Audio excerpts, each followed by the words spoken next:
સાહિત્ય સાથે ખૂબ જૂનો નાતો રહ્યો છે અને એટલા જ માટે આજે આપણે એક એવા વ્યક્તિ સાથે વાત કરવાની છે કે જે સાહિત્યને ખૂબ ઊંડાણપૂર્વક જાણે છે.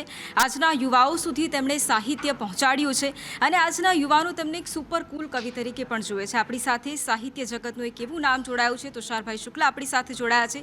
તુષારભાઈ, સૌથી પહેલાં તો સ્વાગત છે આપનું ન્યૂઝ કેપિટલમાં.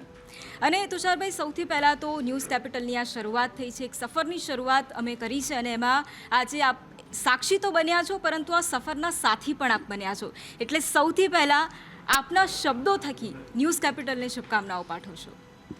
ન્યૂઝ કેપિટલને મારી શુભકામના પાઠવું છું એટલા માટે કે એક તો એક નવી પેઢી નવા વિચાર સાથે આવી, એમના મનમાં એવો ભાવ છે કે કશું નકારાત્મક નહીં, બધું સકારાત્મક, સમાજના હિતમાં હોય, સમાજના વિકાસમાં છેવાડાના માણસને માટે જે કામનું હોય એવી રીતે વાત મૂકવી.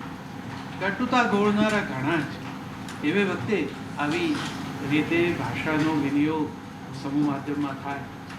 આપણી આ ભાષા ઉમાશંકરભાઈએ તો કીધું કે સદા સૌમ્ય શ્રી વૈભવે ઉભરાસી મળી માતૃભાષામાં સૌમ્ય વૈભવવાળી આ ભાષા, અને આપણી પાસે માધ્યમ તરીકે ભાષા જ છે. ત્યારે આ તમારી ચેનલ ન્યૂઝ કેપિટલ હું ચોક્કસ અભિનંદન પાઠવું ને સાથે સાથે અપેક્ષા રાખું કે આપણી આ માતૃભાષા એના ઉચ્ચરિત અને લિખિત બંને સ્વરૂપમાં શુદ્ધ રીતે તમારી ચેનલ પર રજૂ થાય.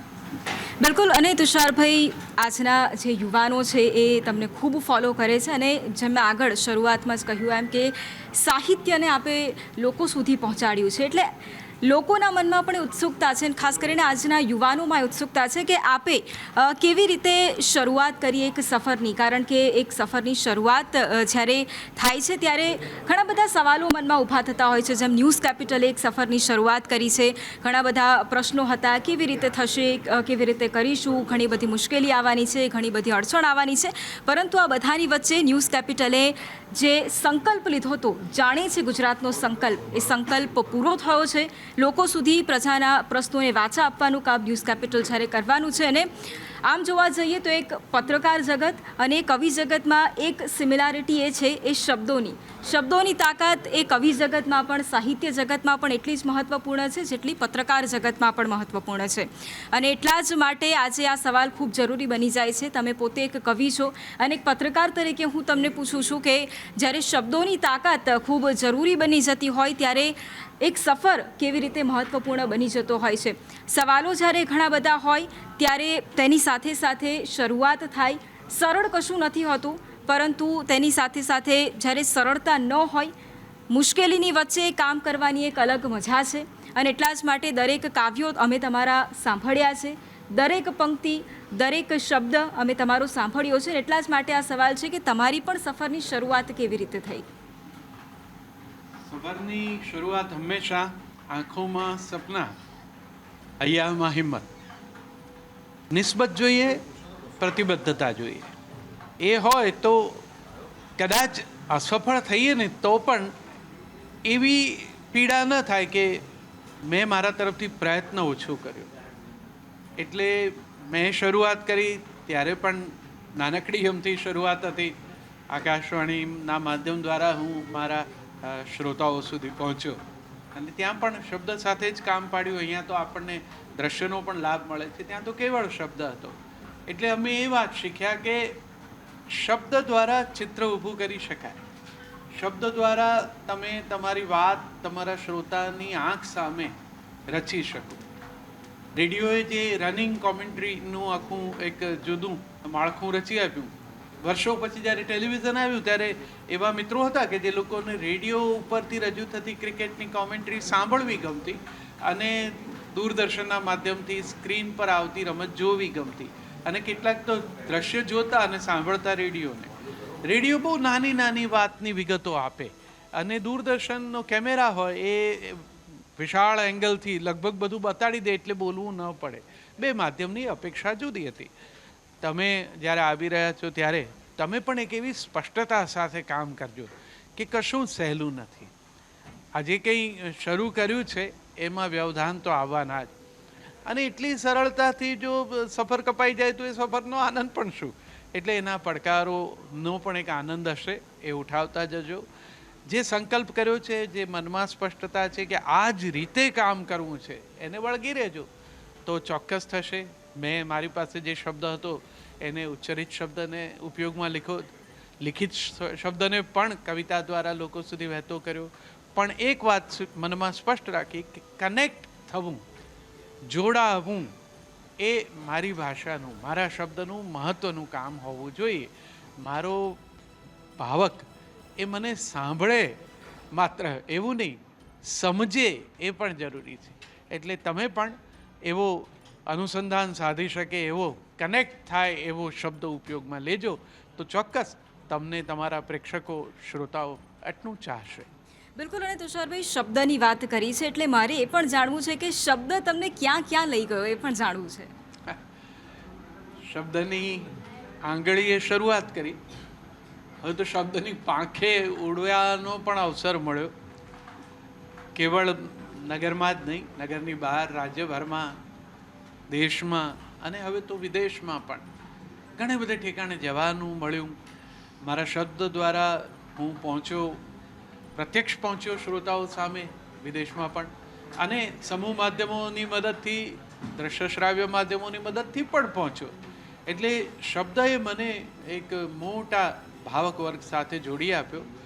પણ એ ભાવક વર્ગને જોડાવું ગમ્યું એટલા માટે કે હું જે કંઈ કહું છું, જે કંઈ બોલું છું, એ લોકોને સમજાય પણ છે, એ લોકો એની સાથે જોડાય પણ છે, અને થોડુંક એમને એમનું અનુભવેલું કે સંવેદેલું લાગે છે, એટલે એમને મારી વાતમાં રસ પડે છે. એટલે શબ્દ સાથે હું બહુ વિશાળ ભાવક વર્ગ સાથે અનુસંધાન સાધી શક્યો. બિલકુલ. અને તુષારભાઈ, આજે જ્યારે આપ ન્યૂઝ કેપિટલની ટીમ સાથે જોડાયા છો અને અમારા સફરના સાથી બન્યા છો, એટલે આજના દિવસે અમારા દર્શકોને અને અહીંયા હાજર એ તમામ લોકોને તમારી કોઈ એવી ફેવરેટ કોઈ કવિતા હોય જે તમે પોતે લખેલી છે અને તમને ખૂબ જ ગમતી હોય અને હંમેશા તમે એ કવિતાની પંક્તિઓ યાદ કરતા હોય, એ પંક્તિ અમારે સાંભળવી છે. એક પંક્તિ કવિતાની તો ખૂબ ફર્યા કરે છે, બધા મિત્રો જાણે પણ છે. દરિયાના મોજા કઈ રેતીને પૂછે, તને ભીંજાવું ગમશે કે કેમ, એમ પૂછીને થાય નહીં પ્રેમ. વેલેન્ટાઇન ડે દરમિયાન તો આ પંક્તિ ખૂબ લોકપ્રિય થઈ છે. એટલે મિત્રો ક્યારેક મને પણ અતિ ઉત્સાહમાં મોકલી દે છે. એમાં એક અંતરો છે, એમાં મેં એમ લખ્યું છે કે પગલે પગલે જો તમે પૂછ્યા કરો તો પછી કાયમના રહેશો પ્રવાસી. હવે સતત પ્રેમમાં પ્રસ્તાવ જ મૂક્યા કરીએ અને પછી સફળતા નિષ્ફળતાની ચિંતા કર્યા કરીએ તો કંઈ એનો હેતુ સરતો નથી. એટલે આપણે આપણા તરફથી ચાહવાનું રાખવું. એમાં ખાસ મેં આમ એક ઠેકાણે બીજી પંક્તિમાં એવી જાતનો એક હળવાશ ભર્યો ઉલ્લેખ એવો કર્યો છે કે એનું સરનામું સામી અગાશી.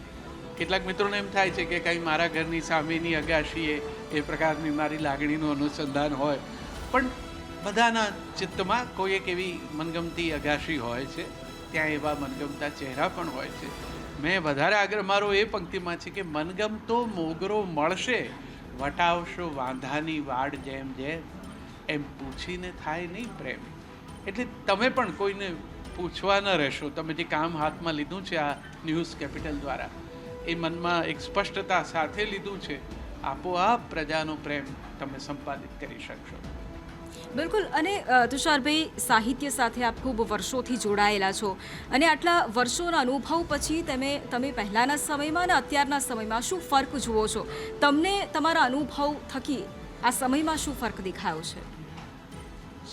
હવે સમય પ્રવાહમાન છે એટલે સ્વાભાવિક છે કે એમાં ફેરફાર તો જોવામાં આવે જ, અને એની જીવંતતાની નિશાની છે. કશું અટકી જાય. મારું એક જાણીતું વાક્ય છે, જે બંધાય એ ગંધાય, જે વહી જાય એ જ સુગંધાય. એટલે ભાષા પણ વહેતી રહી. અમે લખવાનું શરૂ કર્યું તે સમય અને વર્તમાન સમય. હવે સમૂહ માધ્યમો આવ્યા, સોશિયલ મીડિયા આવ્યું. સોશિયલ મીડિયામાં પણ ખૂબ મિત્રો લખે છે, સૌની પોતપોતાની પદ્ધતિ છે. એક એવા પ્રકારનો સંધિકાળ ચાલે છે કે જેમાં હજુ નક્કી નથી થઈ શકતું કે કઈ પ્રકારની ભાષાનો ઉપયોગ એ વધારે આવકાર્ય છે. અને શિષ્ટમાન્ય ભાષાને એનું સૌંદર્ય છે, લોકબોલીને એની મીઠાશ છે. અન્ય ભાષાના શબ્દોના ઉપયોગ દ્વારા પણ રજૂઆત થાય છે, એનો પણ વાંધો ન હોય, કારણ કે ભાષા જીવંત છે. એક ગેરસમજ મનમાંથી કાઢી જ નાખવીને, ખાસ તો એક ચેનલ લોન્ચ કરો છો ત્યારે, કે અંગ્રેજી ભાષાના શબ્દો ગુજરાતી ભાષામાં ઉપયોગમાં લેવા એ કોઈ અપરાધ નથી.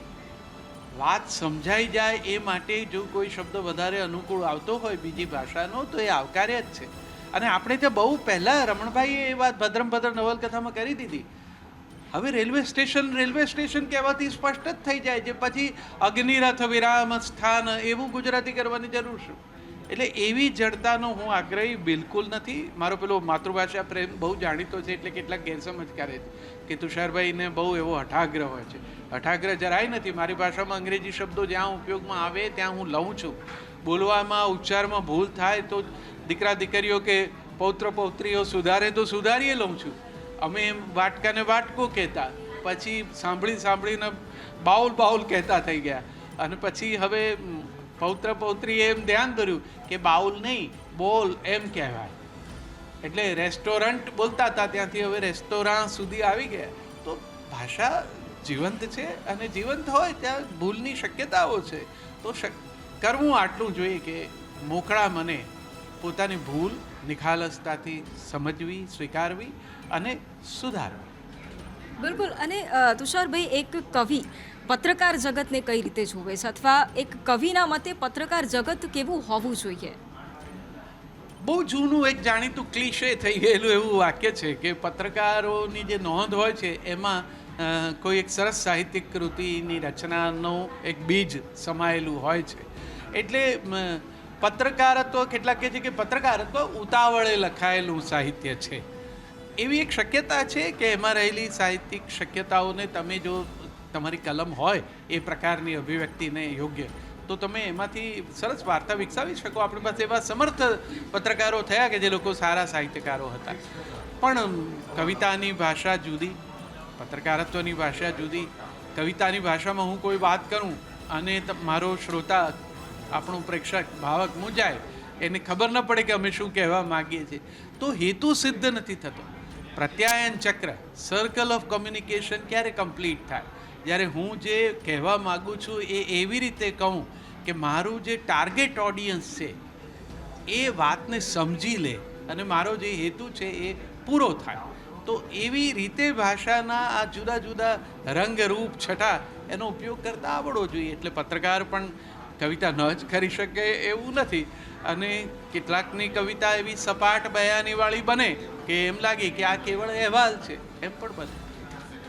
બિલકુલ. અને બીજો સવાલ મારો એ છે કે આજના યુગમાં, આજના સમયમાં સાહિત્યનું કેટલું મહત્ત્વ રહેલું છે. જ્યારે તમે લોકોને મળો છો, આજના યુવાનો હોય કે પછી કોઈ પણ વ્યક્તિ, તમે કદાચ કોઈ કાર્યક્રમમાં પણ ગયા હોય, તમને પ્રેરણા સ્ત્રોત પણ કેટલા લોકો દેખાતા હશે. એટલે આજના સમયમાં, સ્પેશિયલી આજની પેઢી માટે સાહિત્ય કેટલું મહત્ત્વપૂર્ણ છે, તમે એ ફર્ક કેવી રીતે જુઓ છો?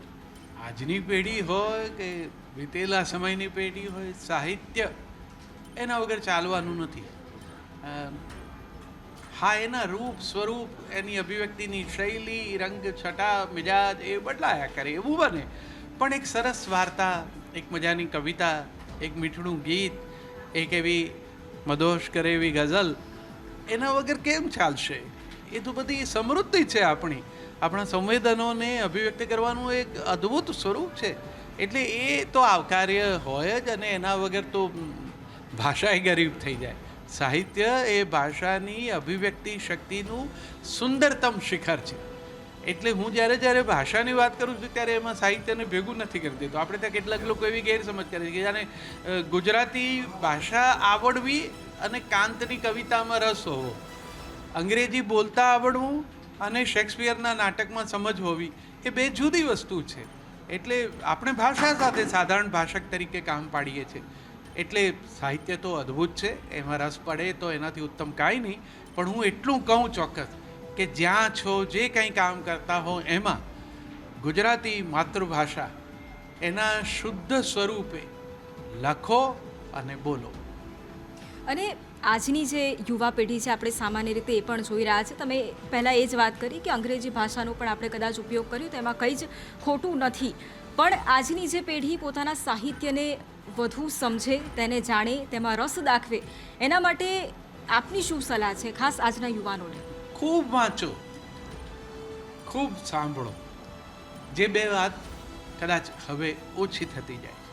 ઘણી બધી ઠેકાણે હું ઇન્ટરવ્યૂ વગેરે લેતો હોઉં છું, પરીક્ષા લેવાય બેસું છું, પૂછું છું કે કંઈ વાંચ્યું, તો એ લોકો બહુ નિખાલસ છે પેઢી, કહે છે કે ના કશું વાંચ્યું નથી. કેટલાક તો સમાચાર પત્ર જે ઘેર આવતા હોય અખબાર એ વાંચતા નથી. જે તે દિવસે ઇન્ટરવ્યૂમાં આપણે એમને પૂછીએ કે આજના દિવસની છેલ્લી જે તમે લાઈનો વાંચી અથવા તો આજના દિવસના છાપાનું ની હેડલાઇન, તો એ હેડલાઇન તો કહો, એ પણ વાંચતા નથી. એટલે ખૂબ વાંચો, ખૂબ સાંભળો, અને એટલા માટે કે એનાથી તમારું શબ્દ ભંડોળ સમૃદ્ધ થશે. ખાસ તો હું તમને આજે એક ચેનલ શરૂ થઈ રહી છે ને એના ભવિષ્યના જે તમારા સહકર્મીઓ છે એમને એટલા માટે આ વાત કહેવા માગું છું કે ઘણી વખત હું જે જોતો હોઉં છું તો તમારી પાસે એવી એક સ્થિતિ આવે છે સમાચારમાં કે એક જ વિઝ્યુઅલ તમે 2, 3, 4 વાર બતાડ્યા કરો. તમે એકવાર એ સમાચાર અમને કહી દીધા, હવે પેલું વિઝ્યુઅલ ફર્યા કરે છે અને તમને એમ થાય છે કે મારે એની જગ્યા ભરવાની, એટલે તમે બીજી વાર એ જ વાત ફરી કહો, ત્રીજી વાર એ જ વાત ફરીથી કહો. એક તો વિઝ્યુઅલ રિપીટ થાય, વાત પણ રિપીટ થાય. તો એ જે પુનરાવર્તનને તમે કેવી રીતે રસપ્રદ બનાવી શકો? એક જ વાતને 2-3 રીતે વાક્ય રચનામાં કરીને જો મૂકતા તમને ફાવટ આવે, અને ક્યારે આવે? જ્યારે તમારું શબ્દ ભંડોળ એટલું સારું હોય તો તમને વૈકલ્પિક શબ્દો જડે, વાક્ય રચના નવેસરથી બનાવતા તમને ફાવે તત્કાળ, અને પરિણામે મને કંટાળો નહીં આવે. બાકી તો હું એમ માનું છું કે જો વિઝ્યુઅલ ચાલતા જ હોય તો પ્રત્યેક ક્ષણે કંઈક બોલ્યા જ કરવું એવું જરૂરી નથી. આ પેલી રનિંગ કોમેન્ટ્રીના સંદર્ભમાં એવું થયું. અમારા શરૂઆતના જે કોમેન્ટ્રી આપનારા મિત્રો ગયા રેડિયોના, એ લોકોએ જ્યારે પડદા ઉપર ચાલતા ક્રિકેટ મેચના દ્રશ્ય દરમિયાન કોમેન્ટ્રી આપી ત્યારે બોલ ટુ બોલ રનિંગ કોમેન્ટ્રી કરતા હતા. પછી અમે પણ સમજ્યા કે ભાઈ આમાં બધું બોલ્યા કરવાની જરૂર નથી, દેખાય છે કે આ ફોરવર્ડ શોર્ટ લેગ પર ગયો બોલ. તો થોડુંક આ વિશે સભાન બનશો ભવિષ્યમાં તો તમારી રજૂઆત અન્ય ચેનલોની સાથે સરખામણીમાં થોડીક વધારે સરસ બનશે. બિલકુલ. અને તુષારભાઈ, જે તમે વાત કરી કે અન્ય જે ન્યૂઝ ચેનલ છે, પણ અમારો એ સંકલ્પ છે ને એટલા જ માટે અમે જાણીએ છીએ ગુજરાતની થીમ સાથે આવ્યા છીએ કે અમારો એ સ્પષ્ટ એ અમારો સંકલ્પ છે અને મુદ્દો છે કે કોઈ જ જે મુદ્દાઓ છે તેને વારંવાર રિપીટ ન કરવા છે. આપે વાત કરી ઘણી વખત એ સમાચાર હોય રિપીટ થતા હોય છે, ને એ સંકલ્પ સાથે જ અમે મેદાને ઉતર્યા છે કે આપણે રિપીટ મોડમાં નથી જવું, પરંતુ આપણે નવા મુદ્દાઓ સાથે પ્રજા સાથે કનેક્ટ થવાનું છે, પ્રજા સાથે જોડાવાનું છે. અને એ જ જે આપે વાત કરીને અમારે અલગ અલગ મુદ્દાઓ થકી પ્રજા સાથે જોડાવાનું છે, એટલે પડકાર એમાં ચોક્કસપણે આપવાના છે. અને પડકાર માટે અમે અત્યારથી તૈયાર છીએ, પડકારોને ઝીલવા માટે પણ તૈયાર છે, અને પડકારમાંથી બહાર પણ આપવાના છે. પણ એ પડકારનો જે સમય હોય છે એમાં ઘણા બધા પ્રશ્નો મનમાં આવતા હોય છે, અને આપે ઘણી બધી કવિતા પણ એમાં લખી છે. એટલે જ્યારે મનમાં ઘણા બધા સવાલો હોય ત્યારે એ મનમાં કયા વિચારો આવતા હોય એ આજે શબ્દ થકી સમજવું છે. હવે ઘણા બધા પ્રશ્નો તમે એક સાથે ચિત્તમાં જગાડી દીધા. શરૂઆત કરો ને એટલે નાના બાળકને દાંત આવતા હોય ને ત્યારે જે તકલીફો એને થાય, આપણે એને પેલું ટીથિંગ પ્રોબ્લેમ કહીએ, તો થોડીક ચળે આવે ને થોડું દુખે ખરું, જાડાય થાય ને, હવે એ બધી મુશ્કેલીઓ છે ને માટે દાંત આવે એના માટે, અને દાંત આવવા પાછા જરૂરી તો છે જ. તો એક તકલીફ જે તમને પડવાની આરંભ કરો છો ત્યારે એ સ્વાભાવિક છે કે જે કંઈ વર્તમાન વાતાવરણ છે એના કરતાં જેવા તમે નોખા ચાલશો તો તરત તમારા તરફ લોકોનું ધ્યાન એ રીતે જશે, લોકોની અપેક્ષા પણ બદલાશે. તો એને પહોંચી વળવું સહેલું તો નથી, એટલે એ પડકાર તો તમારે ઝીલવો જ પડશે. ને એમાં થોડુંક આડું પણ આવે, કોઈ વાંકું બોલે એમ પણ બને, ક્યાંકથી ટીકાનો શબ્દ પણ સાંભળવાનો આવે, કોઈ ખભોય થાબડે. તો આ બધું થશે શરૂઆતમાં, અને એની તૈયારી રાખીને જ કોઈ પણ પથ ઉપર આપણે ચાલવાની શરૂઆત કરવી જોઈએ. હું એવું માનું કે જેવું તમારું પાથેય હશે, એટલે કે તમારું ભાથું જેવું હશે ને એવી સફર લાગશે. આપણે નાના હોઈએ ત્યારે શું થાય છે, તમને જ્યારે ખબર હોય કે મમ્મીએ લંચ બોક્સની અંદર તમને ભાવતો નાસ્તો મૂક્યો છે ને તો તમારો સ્કૂલ સુધીનો રસ્તો સડસડાટ પસાર થઈ જાય. અને કદાચ થોડુંક તમને ન ભાવતું ડબ્બામાં હોય ને તો તમને એમ થાય કે થોડુંક કંટાળો આવે છે. તો ક્યારેક આ જે શરૂઆત તમે કરી છે એમાં આરંભથી જ તમે જે સંકલ્પ કર્યો છે એને લગતી વાત, એનો વિશ્વાસ તમારા ભાથામાં હશે ને, તો આ સફર એના થોડાક ઇનિશિયલ પ્રોબ્લેમ્સને પાર કરીને તમને ચોક્કસ સફળતા અપાવશે. મેં કીધું એવા થોડા જાગૃત અને પ્રતિબદ્ધ રહેજો. અને સૌથી વધુ તો કોઈક જાણે અજાણે પણ વિગત દોષ, શરત ચૂક, ઉચ્ચારણ ભૂલ, લિખિત જે સ્ક્રોલ કરો એમાં કોઈ જોડણીની ભૂલ થાય અને જો કોઈ ધ્યાન દોરે તો મોકળા મને એ સમજી અને સુધારવા માટે તમે તમારા તરફથી તૈયારી રાખજો. તો ક્ષતિરહિત તો કોઈ નથી, એટલે ભૂલ તો પડે જ, પણ ભૂલ પડે એ સુધારવા માટેની તૈયારી, તત્પરતા અને સજ્જતા એ આપણી ઓળખ ઊભી કરે છે. બિલકુલ. અને તુષારભાઈ, આજના સમયમાં સાહિત્ય અને એની સાથે કલા, સંગીત, વિઝ્યુઅલ્સ આર્ટ, આ બધાનો નાતો એક સાથે અત્યારે જોડાયેલો છે. અત્યારના સમયમાં તમે એને કેવી રીતે જુઓ છો? કલાના બધા જ સ્વરૂપો, બધા જ માધ્યમો એ ઈચ્છે તો એકબીજાને બહુ મદદરૂપ થઈ શકે.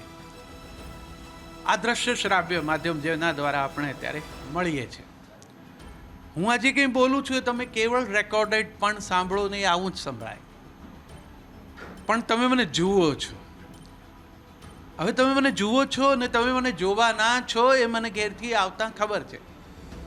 તો હું દાખલા તરીકે સાવ ઘરમાં પહેરવાના કપડાં પહેરીને આવી જાઉં, બોલું આનું આ જો આવું જ બોલું, આવી જ વિગતો, આવા જ ઉચ્ચાર, આ જ શૈલીથી, પણ મારા વસ્ત્રો તમને ગળે નહીં ઉતરે. મને જ્યારે ખબર છે કે મારે ક્યાં જવાનું છે, એને અનુરૂપ મારી વસ્ત્ર સજ્જા હશે તો મારી આ જ કહેવાયેલી વાત થોડીક વધારે તમને સાંભળવી ગમશે. એક નૂર આદમી હજાર નૂર કપડાં એમ અમથું નથી કીધું. આપણી પરંપરામાં પણ કીધું છે કે જ્યારે સમુદ્ર મંથન થયું અને લક્ષ્મીજી આવ્યા તો એ પિતાંબર પહેરેલા ભગવાન વિષ્ણુને પસંદ કર્યા. વ્યાઘ્ર ચર્મ વીંટેલા શિવ એમના તરફ એમનું ધ્યાન નહીં ગયું હોય. તો એનો અર્થ માત્ર ઈશારામાં એટલો જ છે કે તમને પ્રસંગને અનુરૂપ સજ્જ થઈને જતા આવડવું જોઈએ. એનો અર્થ જ એ કે દ્રશ્ય શ્રાવ્યના બધા જ જુદા જુદા કલા સ્વરૂપો ઈચ્છે તો એકબીજાને મદદરૂપ થઈ અને જે કહેવું છે, જે રજૂ કરવું છે એને પ્રભાવક બનાવી શકે. દાખલા તરીકે ઘણીવાર મને એમ થાય કે તમે એવા કોઈ કાર્યક્રમ કરતા હો, એના તમે એન્કર હો અને સરસ મજાની એક ગિટાર લઈને બેસો અને ધીમે ધીમે તમને આવડતો હોય તે પ્રમાણે એને વગાડો, એના તાર છેડતા છેડતા વાત કરો અને વિષય એવો કોઈ વેલેન્ટાઇન ડે જેવો હોય તો એ વધારે રસપ્રદ બની શકે. તો ક્યાં સંગીત ઉમેરાયું તમારામાં, તમે એની આ પાર્શ્વભૂત જે અહીંયા તમે તૈયાર કરી છે એ પણ કેવી રંગભર છે, તો એણે પણ આજના વાતાવરણને રચવામાં મદદ કરી. તો આવું બધી જ કલા સ્વરૂપોનું સાથે ચાલવું એ કદાચ પોતાની રજૂઆતને વધારે અસરકારક બનાવવામાં ઉપયોગી થાય. અને તુષારભાઈ, બધાના ફેવરેટ તમે છો, ખૂબ પસંદ લોકો તમને કરે છે અને આજની યુવા પેઢી પણ તમને ખૂબ પસંદ કરે છે. તમારો સ્ટાઇલિશ લુક પણ એટલો જ લોકોને પસંદ આવતો હોય છે, એટલા જ માટે તમને કુલ કવિ પણ લોકો અત્યારે કહે છે. પણ તુષાર શુક્લ માટે એક સાહિત્ય જગતમાં એમનું ફેવરેટ કોણ છે? મારું સ્થાન તો હજુ હું શોધું છું. મેં છે ને એમાં કવિતા ગીત સ્વરૂપે જે કંઈ કહ્યું સ્વરબદ્ધ થઈને એ ગવાયું એટલે વધારે સમૂહ સુધી પહોંચ્યું, એટલે હું એક ગીત કવિ પણ છું. હવે અછાંદસમાં પણ જે વાત ગીતમાં નથી કહી શકાતી એ અછાંદસમાં કહેવી, એવી પણ એક શૈલી રાખી છે. પણ બધામાં એક ધ્યાન રાખ્યું છે કે કનેક્ટ થાય એ કવિતા. મારી આ વ્યાખ્યા સાથે વિદ્વજ્જનો સંમત ન જ હોય એમ પણ બને. ગાંધીજીએ કહ્યું કે કોશીઓ પણ સમજે એવી ભાષા હોવી જોઈએ, અને સર્જકોએ કીધું કે ભાષા શા માટે એટલી બધી અમારે સરળ બનાવી દેવી, લોકભોગ્ય. ઘણા લોકોને લોકભોગ્યતા કે લોકપ્રિયતા એનો વાંધો હોય છે. અધિકારી ભાવક હોવો જોઈએ, મારી વાત સમજવા માટે એટલો સજ્જ ભાવક હોવો જોઈએ, એવો પણ કોઈનો આગ્રહ હોઈ શકે. તો તમે તમારા વ્હાઇટ આઇવરી ટાવરમાં બેસીને નિર્ણય લઈ શકો તમારે કઈ રીતે આ માધ્યમ સાથે કામ પાડવું છે. મેં આ માધ્યમ સાથે એવી રીતે કામ પાડ્યું કે જેમાં હું જે લખું એ સાધારણ ભાવક સમજે અને મારી સાથે એનું અનુસંધાન અનુભવે. તો એવું જે કોઈ કરતા હશે એવા સર્જકોની સાથે હું મને જોઈ શકું છું. બિલકુલ. અને આજના જે યુવાનો છે તેમના હૈયામાં ઘણી બધી લાગણીઓ ચોક્કસપણે રહેલી હોય, પરંતુ એવું થાય કે ઘણી વખત તેમની પાસે શબ્દ ન હોય એ લાગણીને લોકો સામે મૂકતા કે એ કહેતા કે તેઓ શું અનુભવી રહ્યા છે. એની માટે ખાસ આજના યુવાનોને તમે શું સંદેશ પાઠવો અરે છો? એમને માટે યુવાનોને મારે કંઈ ખાસ એટલે કહેવું નથી કે યૌવન સહજ જે તમારી અંદર ઉમળકો અને હિંમત છે ને, એક ફિલ્મ આવેલી છેલ્લો દિવસ, ગુજરાતી યુવાન મિત્રોએ એને સફળ બનાવી દીધી અને ટ્રેન્ડ સેટર થઈ ગઈ. એમાં એક ગીત છે જે મેં લખ્યું છે, કહેવું ઘણું ઘણું છે પણ બોલી શકાય નહીં. આ તમે જે પૂછ્યું એ જ સવાલ બધાના મનમાં પ્રપોઝ ડે ને બધું જે ઉજવાય છે, પ્રસ્તાવ મૂકવાનું, મને ઘણી વાર એમ થાય કે પ્રસ્તાવ શેના માટે મૂકવાનો? આ કંઈ કાર્યાલયનું કામ છે કે ફાઇલ ઉપર મૂકીએ અને પછી put up for your kind approval please એવું લખીએ? આ તો પ્રેમ છે. મુશ્કેલી ક્યાં થાય છે કે મારા મનમાં છે ને તમારા મનમાં હોવો જોઈએ એવો મારો આગ્રહ છે. હું તમને એમ જ્યારે કહેવા માગું છું કે હું તમને ચાહું છું, ત્યારે હું કહેવાનું બદલે હું એમ પૂછી બેસું છું કે તમે મને ચાહો છો. એવા શરતી સોદા પ્રેમમાં ન હોય. એટલે એ પંક્તિ એમાંથી આવી છે, કહેવું ઘણું ઘણું છે પણ બોલી શકાય નહીં. એમાં એ પંક્તિ ઉમેરી છે કે શબ્દોને બદલે સીધું ચૂમી શકાય નહીં. એટલે હું તમને એવી સલાહ ન આપી શકું કે તત્કાળ એવું કરવું, પણ કહેવું એટલું જ છે કે બધે પોતાની વાતનો સ્વીકાર થાય જ. કેટલીક ફિલ્મો, એના નાયકો, એ લોકોએ આવી જાતની રજૂઆત કરીને પ્રેમની એક જુદી વ્યાખ્યા ઊભી કરી દીધી. એને કારણે પણ કેટલાક યૌવનમાં ગેરખ્યાલો ઊભા થઈ ગયા, ખોટા ખ્યાલો. આવું ન હોય. આપણે કોઈને ચાહીએ છીએ તો ચાહ્યા કરવું. એણે આપણને ચાહવું એવું કંઈ ફૂદડી કરીને નીચે શરતો લાગુ હોય નહીં. તો યુવાનોને અભિવ્યક્ત થવા માટે કોઈની સલાહની જરૂર નથી. હા, પણ જ્યારે પણ થાવ ત્યારે શબ્દ પસંદગી, તમારો અવાજની ના આરોહ અવરોહ, ટોન એને ખાસ ધ્યાન રાખજો. સામેના માણસને ઓફેન્ડેડ ન ફીલ થવું જોઈએ. જરા રૂડનેસ પણ નહીં લાગવી જોઈએ. સરસ રીતે તમારી વાત તમે ક્યાંય પણ મૂકો. અને મોટે ભાગે દોસ્તો તમે બધા સારા ભાવક છો, તમને ભાષક છો, તમને આવડે જ. હું મારા વિદ્યાર્થીઓને ભણાવતી વખતે હંમેશા એ ઉદાહરણ કહું છું કે જ્યારે તમારે મોટરસાઇકલ ખરીદવી હોય છે વટ મારવા માટે ભાઈબંધોમાં, ત્યારે શું કરો છો? આગલા દિવસે કોલેજના કેમ્પસમાં તમે કીધું હોય છે કે આ કાલે કંઈ પણ હિસાબ થાય હું પાકું કરી લઈશ બાઇકનું. પછી ઘેર આવીને જ્યારે પપ્પા સાથે વાત કરું છું ત્યારે કેવી રીતે કરો છો? બાઇકનો મહિમા સમજાવો છો. પપ્પા કહે છે કે સ્કૂટર લઈ લે તો સારું છે, એ તમે એને કહો છો ના પપ્પા પણ એમના એવરેજ બહુ સારી બાઇકમાં આવશે ને આમ છે ને તેમ છે. પપ્પા પણ ઉદાર છે, પ્રેમાળ છે, કે જે સારું પણ હેલ્મેટ, અરે હેલ્મેટ તો તમારે કહેવાનું જ ન હોય પપ્પા, તરત જ લઈ લઈશ. હેલ્મેટ ને બાઇક બે આવી ગઈ ને બીજે દિવસે જ્યારે તમે ના એના એ જ તમે જ્યારે નીકળો છો ત્યારે શું કરો છો? ઘરના નાકા ઉપર જઈને હેલ્મેટ બાઇકની આગળ પેલા તમારા જે એની મિરર છે એના પર મૂકી કોલેજમાં જઈ અને આમ ધૂળ ઉડાડતો આંઠડો પાડીને જે અદાથી ઊભા રહ્યો છો અને કહો છો કે ડોહાને આમ સમજાવી દીધા. પેલા પપ્પા હતા, અહીંયા ડોહા થઈ ગયા. અભિવ્યક્તિની બંને કલા તમને બધાને આવડે જ છે. હું ઈચ્છું કે યોગ્ય સમયે યોગ્ય શબ્દનો ઉપયોગ કરી અને તમારી વાત તમે મનાવી જ શકશો. બિલકુલ. અને તુષારભાઈ, આમ તો સાહિત્યની આપણે વાત કરીએ એટલે આપણી પાસે સમય ખૂટી જાય એટલી બધી વાતો ચોક્કસપણે હોય ને, અત્યારે સમયની મર્યાદા છે. એટલા માટે અંતે અમારો એક સંકલ્પ છે, અમે એક થીમ સાથે આગળ વધ્યા છે, જાણે છે ગુજરાત. અને આપના શબ્દોમાં અંતે તમામ દર્શક મિત્રોને, તમામ લોકો અમારી સાથે જ જોડાયેલા છે, બધાને આપના શબ્દોમાં શું કહેશો? મિત્રો, મેં આ સંકલ્પની ઘોષણા સમજવાનો પ્રયત્ન પણ કર્યો અહીંયા અધિકારી મિત્રો પાસેથી પણ. જાણે છે ગુજરાત, એમના મનમાં એવો સ્પષ્ટ એક ખ્યાલ છે કે ગુજરાતી સજ્જ છે.